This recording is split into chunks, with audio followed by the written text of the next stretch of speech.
Okay, Liz, I don't know about you, but when I first saw what Sora 2 can do, my jaw literally dropped. We're talking about typing a sentence and getting a full cinematic, minute-long video back. It's insane. Insane is an understatement, Angus.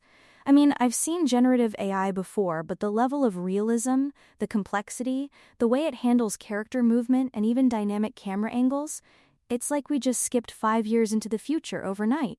Welcome everyone to Future Frontiers, and today we're diving deep into the phenomenon that is Sora 2. Exactly. So for those who haven't caught the viral videos yet, Sora 2 is OpenAI's latest text-to-video diffusion model. You literally type a descriptive prompt, like a stylish woman walks down a neon-lit Tokyo street, vibrant, rainy, cinematic, and it spits out a video that looks like it cost hundreds of thousands of dollars and weeks of production time. It's truly a game changer. And it's not just static scenes either. What blew me away was the continuity. You know how sometimes with AI art things can get a bit melty or inconsistent? Sora 2 actually maintains visual quality and subject consistency through incredibly complex motions and scene changes.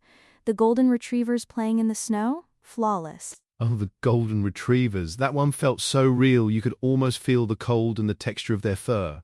What's wild is that it's not just generating pixels. It seems to understand, at some fundamental level, how objects interact in the physical world. Like if there's a camera moving, it accounts for that perspective change, which is mind-boggling. It's really pushing the boundaries of what AI understanding means. OpenAI talks about it learning to simulate the physical world in motion. That's a huge leap, not just for video generation, but for AI development generally. It's like it's building a mental model of reality. Absolutely. And the length, up to a minute of high-fidelity video, that's not just a GIF, that's a narrative snippet. Imagine the impact on indie filmmakers, advertisers, content creators. Suddenly, your budget constraints for visual effects or even location shoots could dramatically shrink. I was just thinking about that. The barrier to entry for high-quality video production just got absolutely demolished. Think about small businesses who need promo videos, or educators creating engaging content, or even just individuals telling their personal stories without needing a full production crew. It democratizes creation in a way we haven't seen before in video. And the diversity of what it can generate is impressive too, from hyper-realistic footage like a historical California gold rush scene to totally fantastical stuff like woolly mammoths walking through a snowy field or a paper boat sailing in a puddle with a beautiful reflection. It's not just recreating, it's imagining. The creative potential is astronomical. I mean, imagine someone writing a script and then being able to sketch out scenes with Sora 2 to visualize their ideas before ever shooting a frame. It could totally change pre-production workflows in film and animation. Right, it's a powerful visualization tool, and it's not just about what it can do, but how it does it. It's learning language in action, understanding not just the objects, but their relationships and movements. Like a woman walking down a street isn't just a woman and a street, it's the act of walking, the interaction with the environment. Which brings up some fascinating questions about the future. If an AI can accurately simulate the physical world, what does that mean for scientific research, for design, for understanding complex systems? It's not just about making pretty videos anymore. Absolutely. It could be a foundation for truly understanding and interacting with the real world in a much deeper way for AI systems. But of course, with great power comes, we have to talk about the challenges and the big elephant in the room, safety. Exactly. My mind immediately goes to deepfakes, misinformation, biased content.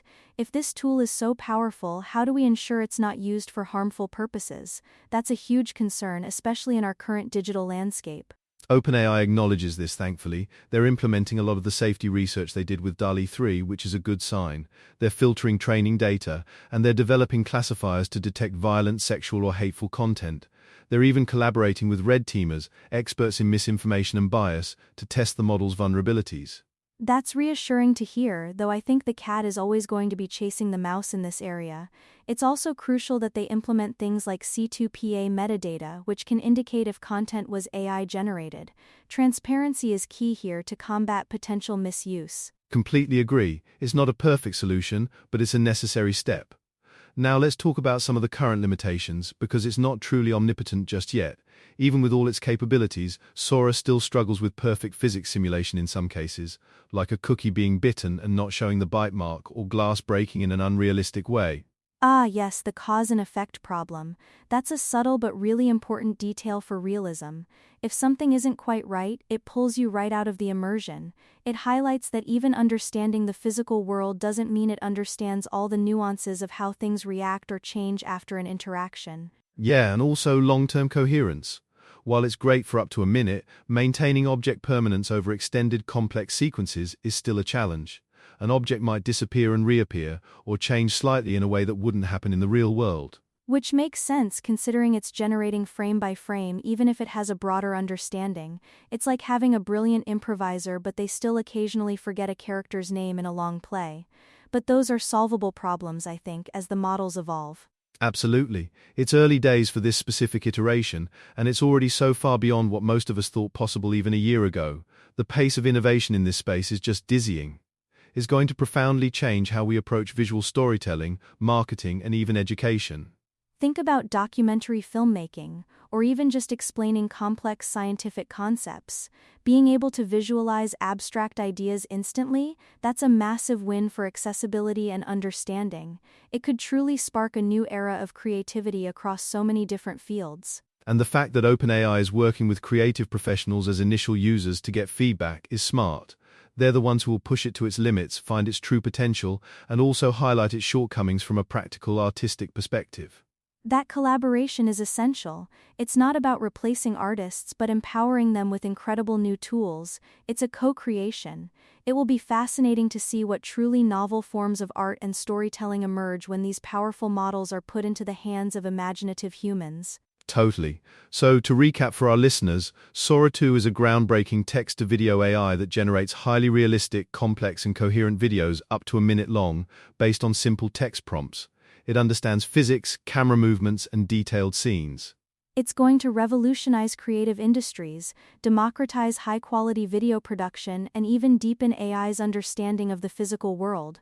While there are legitimate concerns around safety and current limitations like precise physics and long-term coherence, the potential benefits are absolutely immense. It's a technology that truly makes you wonder what's next. We're on the cusp of a whole new visual language, and honestly, I'm pretty excited to see how it unfolds. What an incredible time to be alive, right? Absolutely, Angus. It's both thrilling and a little daunting but undeniably a turning point. We'll definitely be keeping an eye on Sora 2 and its impact here on Future Frontiers. Thank you so much for joining us today, everyone. If you want to see some of these incredible videos for yourself, check out the OpenAI website. You really have to see them to believe them. And thank you, Liz, for an insightful discussion. We'll catch you all next time. Bye for now.